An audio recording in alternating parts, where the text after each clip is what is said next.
Hi friends, ఈరోజు మనం ఈ క్వశ్చన్ని సాల్వ్ చేద్దాం. If the product of two numbers is 180 and the sum of the squares is 369, then what is the sum of the numbers? ఇక్కడ చూడండి, product of two numbers is 180. Product అంటే into XY అనే two వేరియబుల్స్ని తీసుకున్నాం. XY is equal to 180. Sum of their squares is 369. Squares అంటే x square plus y square, అంటే sum ఇచ్చాడు కాబట్టి x square plus y square is equal to 369. ఇప్పుడు మనం ఫార్ములా అనేది యూజ్ చేస్తాం. ఇది ఎలా ఉంది?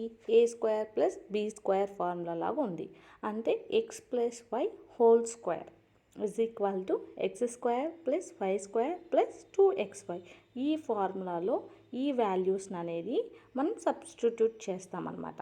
ఇప్పుడు x plus y whole square is equal to x square plus y square అంటే 369.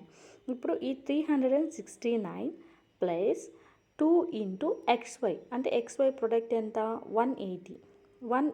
2 into 180 that is equal to 369 plus 360 అంటే మనకి ఎంత వస్తుంది? యాడ్ చేస్తే 729. ఇప్పుడు x plus y whole square is equal to 729. Whole స్క్వేర్ని ఎలా రాయొచ్చు? రూట్గా కన్వర్ట్ చేయొచ్చు కాబట్టి మనం రూట్గా కన్వర్ట్ చేసుకుంటాం.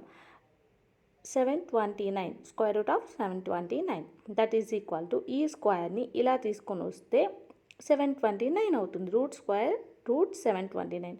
అప్పుడు 729 ఎలా రాసుకోవచ్చు? మనం 27 హోల్ స్క్వేర్గా రాసుకోవచ్చు. ఈ స్క్వేర్కి ఈ రూట్కి క్యాన్సిల్ చేస్తే మనకి 27 అనేది మిగులుతుంది. X plus y is equal to 27 అంటే సమ్ ఆఫ్ నెంబర్స్ ఈజ్ 27.